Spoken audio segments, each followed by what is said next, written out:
Welcome to What Matters Now, a weekly podcast from the Times of Israel focusing on one issue facing Israel and the Jewish world right now. I'm your host, Deputy Editor Amanda Borschel-Dan, in a special conversation ahead of International Holocaust Remembrance Day on January 27th. I'm here with two very special guests, Marianne Miller, who is a Holocaust survivor born in wartime Budapest, and she will be speaking at the United Nations on January 27th, relating her survival story, which is also the base for her son Adir Miller's new film, The Ring, which is in theaters right now. So Marianne, Adir, thank you so much for joining me.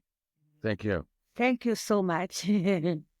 It is such a pleasure to meet both of you. I've been watching you for years, especially enjoying you, Marianne, every time I see you in the audience at any of your son's performances, just smiling and giving such wholehearted support. It is always made me a little jealous, I have to say, but so happy to see.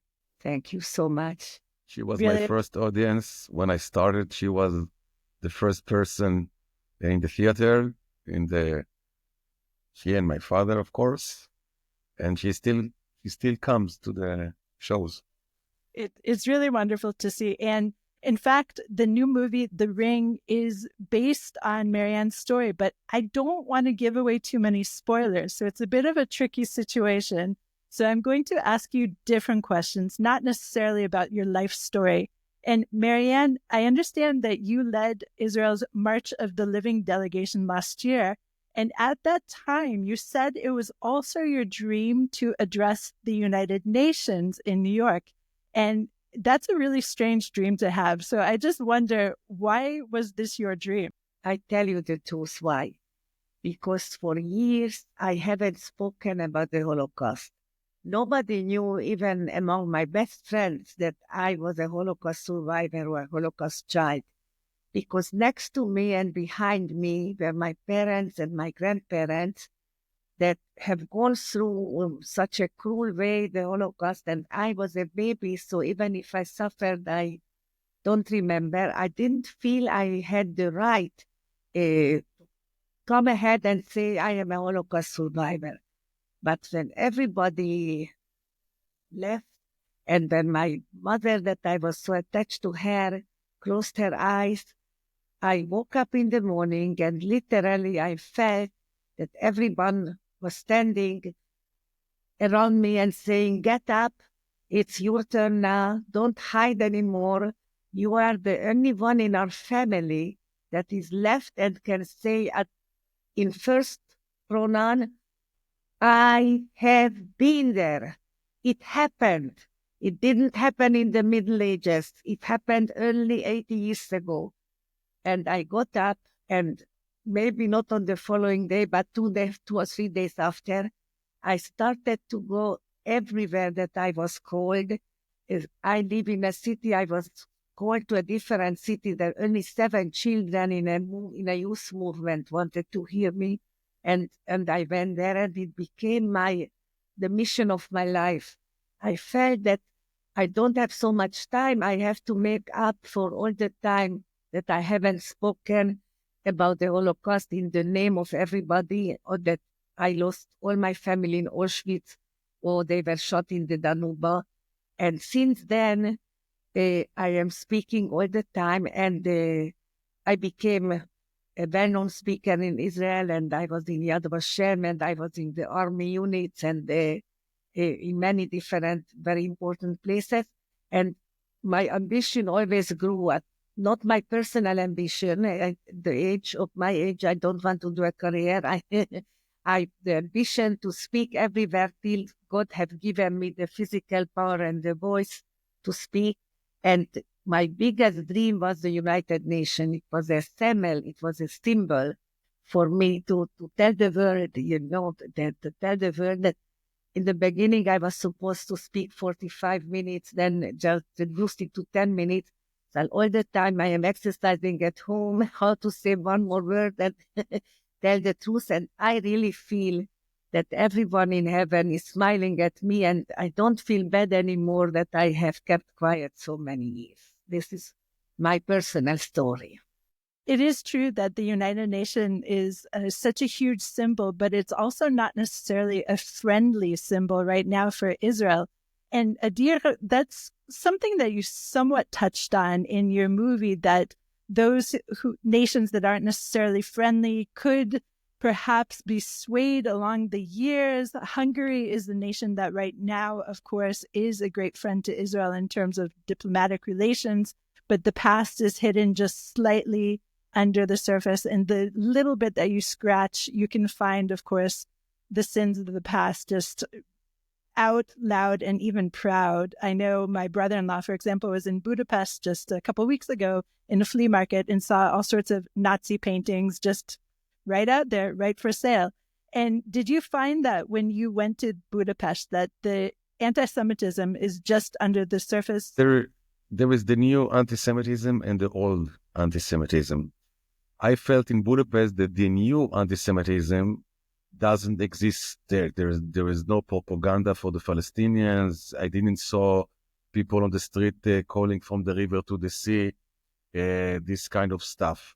But the old anti-Semitism, I felt it is hidden under, deep under. And each time, each day, I called my mom from Budapest and I told her, they are so nice. Everybody here are so nice. And my mother always told me, don't be confused. Don't be confused. My grandmother, she used to tell me that the thing that hurt her the most was that her neighbors and her colleagues, they were the first people to tell the Germans, here lives a Jew, in this floor lives a Jew, go under the floor, there's another Jew. And I remember I took it very hard, and in one of the last days of the film, there was lunch, and I was eating next to the soundman. He was Hungarian, young Hungarian. He was very nice. And I asked him, you're taking a part in a film that telling the story of what the Hungarian people did 80 years ago. And how do you take it? And he immediately told me, well, it's not our fault because it was the Germans. And I told him, but listen, I know the history of my family. Hungarian people, the Arrow Cross soldiers, they shot my family to the Danube, not the Germans. And without even blinking, he told me, well, if they didn't do it, so the German will kill us. What do you want us to do? What do you expect us to do? So I felt there's not a real taking responsibility. And, even one of the producer, in the last day, we did a huge party and everybody drank, and he was a bit drunk from alcohol, and he came to me and hugged me. And then he said a sentence, he wanted to give me a compliment, but he told me, you are a true Hungarian. You are a true Hungarian. And I thought to myself, what does it mean, a true Hungarian? That he doesn't believe that I'm a Jew. You're so successful, you're so talented, you're not a Jew. You are a real Hungarian. So it's still there, and this is the destiny of our little nation, the Jewish people, and it still exists, unfortunately. And for you, Marianne, when you go into the halls of the United Nations, obviously you will be accepted and you will be, complimented and adulated, but do you expect that anything you say will change the people inside the halls? Because maybe it's possible that your message is more important for those outside. Is that possible? I feel that in that case, age is before beauty. Because of my age, I still represent the people that they wanted to wipe out on the universe. And I come back and I am accompanied with my 4 children and my 4 of my eldest grandchildren. And I come with a walking stick and I say with a very loud and clear voice that I am here to say this is my personal answer to Hitler, because my mother saved me through thousands of miracles. And I tell just one little story how I stayed alive. And I say she saved me, and now that I came back and flew all the way from Israel with my little walking stick to say I am here with my family, this is my personal answer to Hitler. But I also speak in the name of 6 million people that I have seen in Auschwitz, mountains of shoes, mountains of glasses, mountains of hair. That's what became of them. There is nothing to say against this. And why I say in my last sentence that God has created mankind to love. I don't believe that God has created mankind to hate, to wipe out each other on the earth. And we should really think about it. We have a few decades, some 10 years to live, not for hating, not for killing, not for because of the religion, to kill so cruelly 6 million people just because they were born Jewish. That's not logical. Look at the sky. Try to find the answer if it is logical. And I say more with my emotions than with my words. Never, never, never again. We, the Holocaust survivors, are a rapidly diminishing group. We are in the last moments of being able to share with our young people our first-hand testimonies. Time is rapidly running out. Each year sees smaller numbers of survivors able to accompany students on the March of the Living. Marching with students and survivors from many countries in those terrible places allows our students to learn and understand through stories and eyewitness accounts about our resilience, our strength, and our determination. This Yom HaShoah, the Jewish Holocaust Remembrance Day, many survivors like Ava want to march at the International March of the Living in Auschwitz. They need your help. To sponsor a survivor on the March of the Living, go to motl.org. Marianne, you were back to Budapest, I assume many times, but lately for a march from Budapest to Auschwitz. And I understand that you too felt that the Hungarian people were very accepting and embracing you. And I wonder if you feel forgiveness to them as well. I saw a different Hungary in my last visit in this time when I led the March of Death, and we were in Hungary. And many, many non-Jewish people came to me, embraced me, and told me, we are so sorry for our parents, that our parents were Nazis, and we feel different. So here I come and hold the Israeli flag, and we came to demonstrate for your country, and that we feel so bad. And I had a speech because it happened at the railway station, from the same railway station where they all send the people to Auschwitz. And from that station, my mother escaped with me as a baby. And I was at the same station now, and I looked up to heaven and I said, I had a different speech to say, but now that you come to me with so much love and try to say that you are so sorry what your parents did, it's maybe just a small part of Hungarians, but they did it. I look up at the sky and say to my parents, I think that people have changed, that it's possible to be changed. And I want to believe that people can change, and I want to live with these feelings that they are changed. I am not sure how many and what is the proportion, but I want to be optimistic and to say to God, please let me believe that they did and help them to change. Completely. That was the feeling, Adir, that I got from your movie, this ambivalence that there are people who can change, there are people who can forgive, whether it's between family members. Of course, your movie is not just a Holocaust film. It's really a family drama that uses the Holocaust as its narrative device. But it is, of course, also a Holocaust film because of this narrative device. But the idea of forgiveness in your film is so central and confusing in a way to me, because I wasn't quite sure. Yeah. Yeah, but I think the secret of the Jewish people that we are forgiving, because the Jewish people all the time looks to the future. What happened in the past, we remember it, but we move on. In 1952, we made an agreement with the German government. And that's why Israel became such a powerful country. So the strength of forgiveness, it's something in the Jewish blood, I think. But we remember, we all the time remember what we keep on going. We keep on going. And, remember when we were in Budapest, there was a big ceremony with thousands of Hungarian people stood with the Israeli flags, and everybody spoke, and they were very polite and quiet. And then the ambassador, Yaakov, invited my mother to the stage.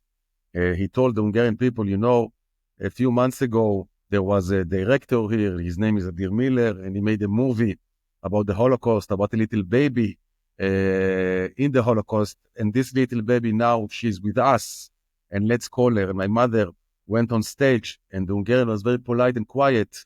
And my mother wasn't supposed to speak, but when she see a microphone, she cannot not to speak. So she took the mic. She said something in Hungarian, 2 minutes, that's all. And I don't understand Hungarian.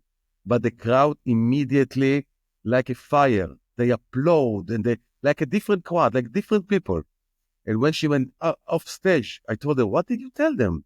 How did you change them? And she told me, you remember? I told them, thank you for that you have been changed. Thank you. I for see this. a change. And I see a change. Thank you.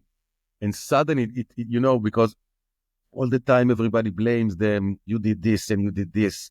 And a Holocaust survivor tells them, thank you for your change. It was so different and so Jewish, I believe. You based the film in 2001, I understand, because you wanted the age to be appropriate to the setting, etc. But Marianne, I wonder, when did you begin speaking in schools in Israel? And have you seen a change in terms of how you are received? Because in the film, of course, Adir, you have the kids playing with their phones, even in 2001, very much ahead of their time. But are you seeing there was that? Snake. You remember the game Snake? I do remember the game Snake. It's so good. But I wonder, Marianne, are you seeing any kind of change in your reception here in Israel? I want to tell you something. Here, they react to me so beautifully. At the beginning, the children, that they help me. I don't walk so stable. I go with a walking stick. So they accompany me to the stairs. They give me a hand, and they look at me with eyes with so much happiness. I see in their eyes that they are so happy that I am alive. I see that they are personally happy. Look, but she's here, but she's here, she's alive, she's alive. And I feel the complete understanding of the situation. I bring them emotionally to the situation. But she has a lot of charisma. That's the thing. I tell my mother all the time, if she was born in different time, in different country, I believe she would have been the biggest star that the world has known, because she's a very loving son. No, she has such a charisma. When she speaks, now we speak in English. It's very difficult. It's not our language. So the brain is, very slow. The brain is very slow. I'm talking to you, and I fight in the brain. What is this word? You don't know. Change the word. Change the sentence. It's very difficult. But in Hebrew, she speaks so fluent, and she's so charismatic in front of the student that no one is playing with the cell phone when she is on stage. No one. This is in the movie, because I wanted to show in the movie the difference between what the people went through the Holocaust, and it ends with students playing with the cell phone when they tell the story. But in reality, when she speaks, nobody is taking the cell phone. Because I put so much feelings. I feel each time I speak, I feel I say it for the first time.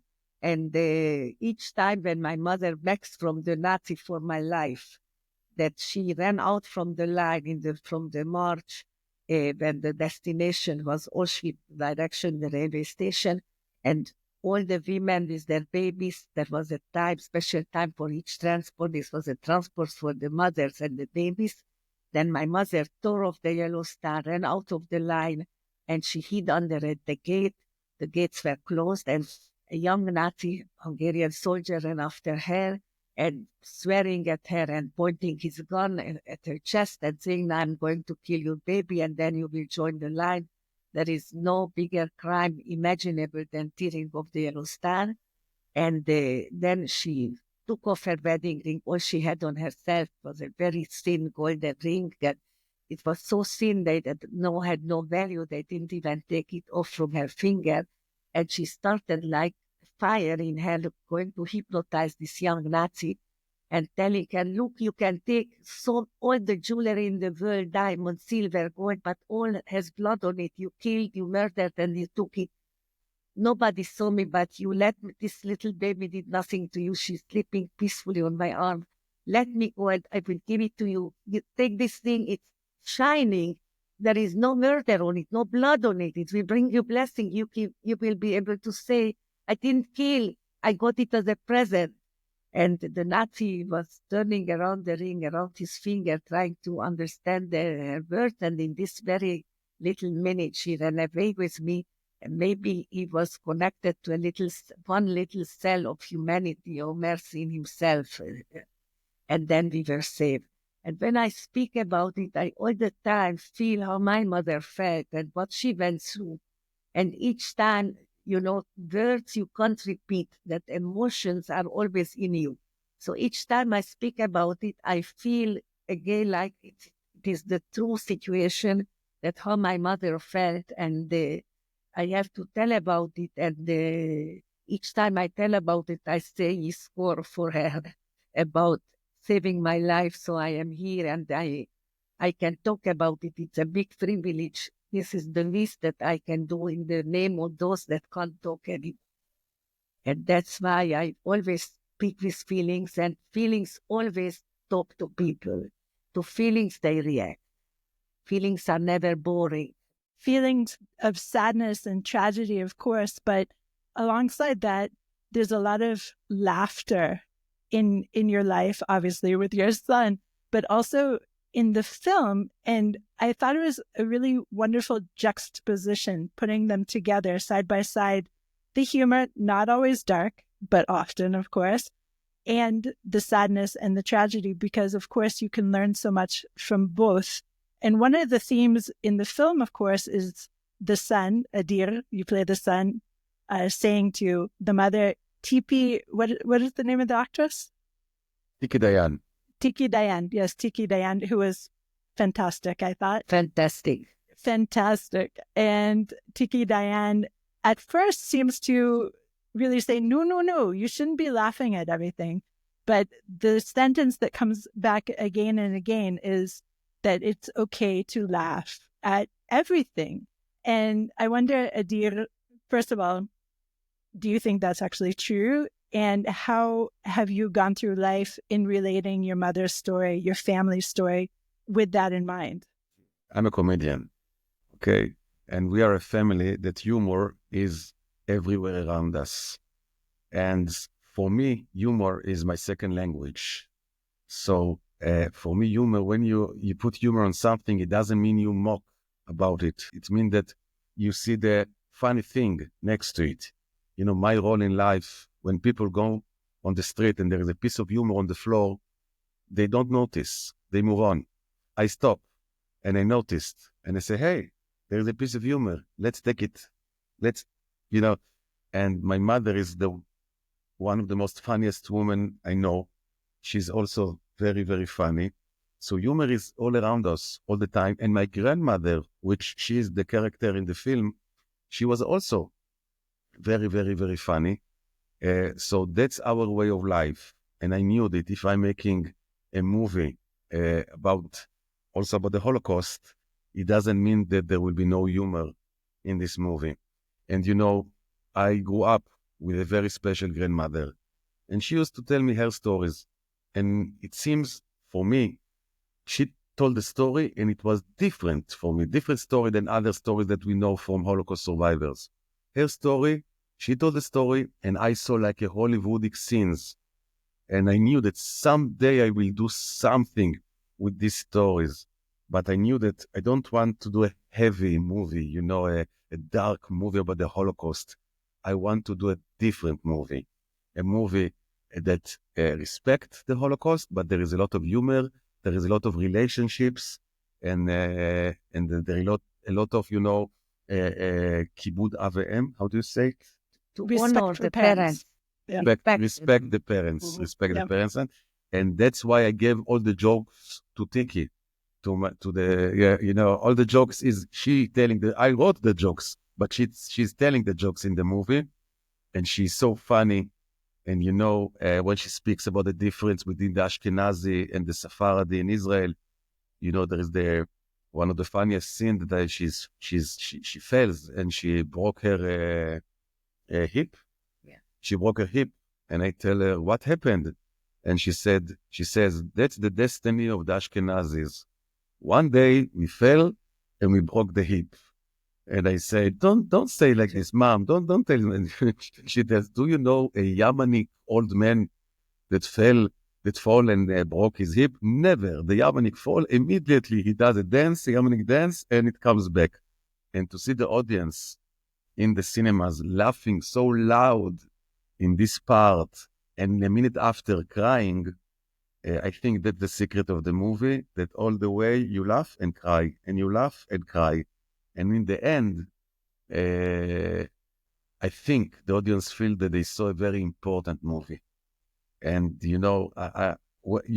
minute I knew that the movie is good, sorry for, that in the first screening, the movie ended, and the crowd didn't Don't get up. Didn't get up. Sit. They Stay. stay Need like to sit. 2 or 3 minutes, like they need to Absorb it. to think what they saw. And it was for me, I look at the sky and said, Grandma, we did it. We did it. The mix of laughter and crying, definitely, it's superb. And it's such an Israeli mix. And I wonder, Adir, have you started screening it abroad? And are you seeing that people can understand this really Israeli way of being?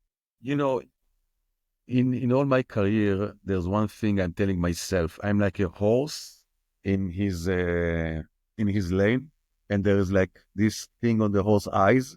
Blinders. And I don't want to look here, and I don't want to look here. I'm in my line. I'm riding in my line. And that's the way, in all my career, when I did a sitcom, I didn't watch other sitcoms. When I did, I had like a special talk show when I was very young, and she was also in my talk show. I didn't look to the sides. It's my thing. And also in this movie, I wanted to do my thing. And, when I started writing, someone told me, there is like all this kind of movie rules. Like, I don't have to say it in English. When you study cinema and movie, they tell you that after 20 minutes, the big thing must happen in the movie. And in the ring, the big thing happened after 40 minutes. And I told everybody, I'm in my lane. There's no rule. Somebody wrote after 20 minutes in his movie, something happened. And after this, they made this rule. But it doesn't mean that in my movie, this rule must happen. So I never look on other movies or in other things. I do my thing, and my stomach, I believe here, when I'm doing something, also in the editing room, there's no rules, only what I feel. And that's the way I work. And lucky for me, it succeeded. For me, it felt like something was happening all the time. So I don't know even what the event in 40 minutes was. No, when they flew to Budapest, this is the event, okay. So Okay. everybody told us they must, after 20 minutes, let them fly, not after 40 minutes. And I told them, but listen, this is your rules. It's like I'm like a tourist guide that go to see a cathedral. But if the way to the cathedral is very nice, nobody says, hey, when do we see the cathedral? Because they enjoyed the road. So For sure. If the crowd will enjoy the road, everything is okay. I would like to just add 2 or 3 words that Adir was especially attached to his grandmother. She didn't live in the same apartment that next to us, and she was with us every day. And she was in every little children party, and she took part in everything. And in each birthday or each celebration, she was standing and saying, after the Holocaust, always started with everything with the Holocaust. After I went through, after I stayed alive, after I saved you, it's a miracle that we celebrate the third birthday of one of the children. So he grew up that history was always present, but in a very optimistic way. Not what happened to us, but in spite of what had happened to us that we should have never forget, but we are such a happy family, and how happy I am that we are here and we survived. And he's such a sensitive child, and we didn't know that to be such a big artist, he has to be sensitive so much. She breathed it in every word, in everything, and later he said that as a small child, he decided that he's going to write a movie about the hero-ness, that his grandmother was this great heroine, and he's going to do it. And for me, the most moving part of the movie was that in the end, there is the picture of Adir when he's 6, 7 years old, embracing his grandmother, and it's written, the movie has been made for the memory of my beloved grandmother, Violetta Nobel. And for him, it was more than just a movie. It was something that he has dreamed about it even as a child. He didn't even know it. You know, when I was a very young stand-up comedian, I just started my career. And she was 80 years old, my grandma. She was very sick. And my mother told me, you don't want that grandma will see you perform? On the stage. On stage. And I told her, I was 24 and I did shows in the club. It wasn't big theaters in 1 o'clock. 1 o'clock at night. At night, 1 o'clock a.m. And I told her, all the audience are 16, 70-year-old people. Suddenly an 80-year-old lady will sit between them. It will be very strange. And my mother told me, but she's very sick. One day you will be happy that she came to saw you. And I invited her. It was 1 o'clock at night in a club. She slept all day and she came to the club. I remember like it was yesterday. Young people sitting between them, a Hungarian old lady. And I stopped the show and said, ladies and gentlemen, this is a very special show for me because I have the honor.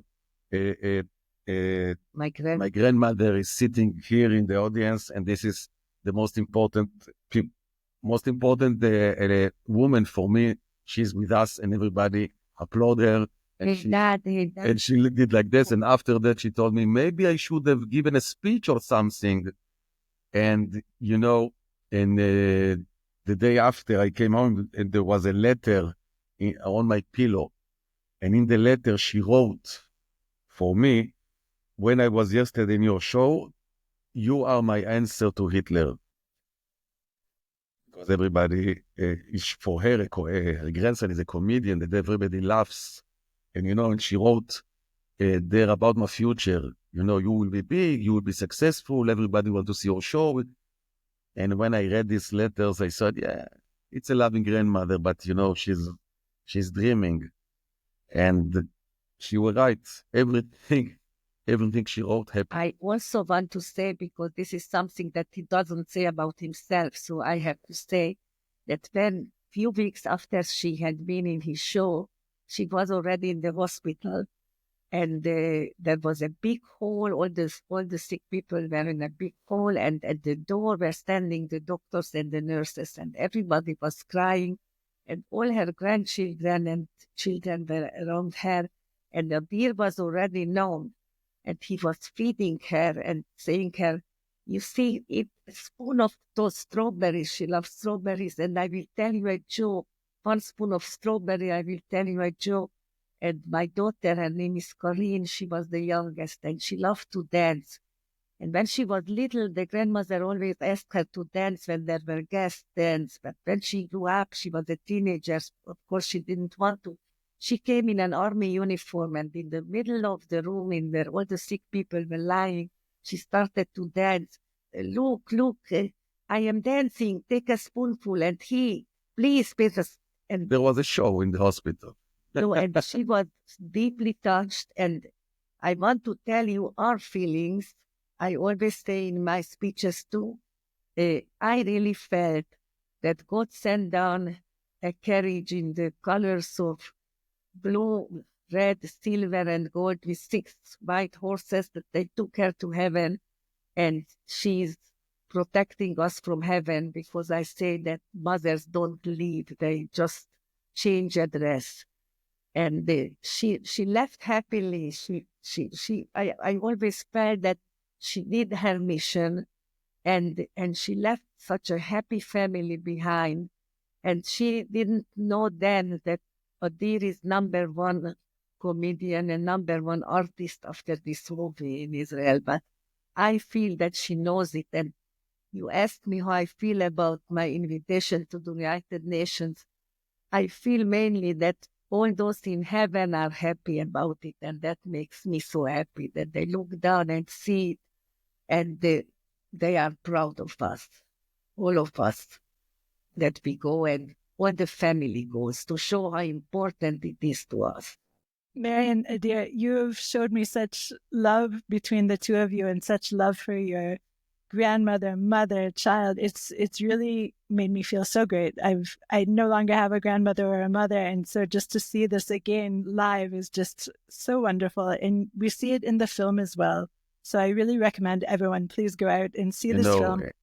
In one of the screening, a 17-year-old girl came out, and she came to me with tears in her eyes, and she told me, Adir, I don't speak with my mother for 3 months, but now because of your movie, I'm going to call her tonight. And I hugged her, and I tell her, so it was worth it, because, this is the most important thing in life, and only when our parents are passing away, we miss them so much. And this is the movie is also about the relationship between parents and their children. It's all about that. And I have chills hearing what you just said. And of course, I see between the two of you that this relationship is central to you both. So thank you so much for joining me today. It's been such a pleasure. Thank you so much. Thank you so much. Good luck next week. Much. Yes, pleasure. Thank you so much. Thank you. Bye-bye. Bye-bye. Bye-bye. Bye. Bye. Toda.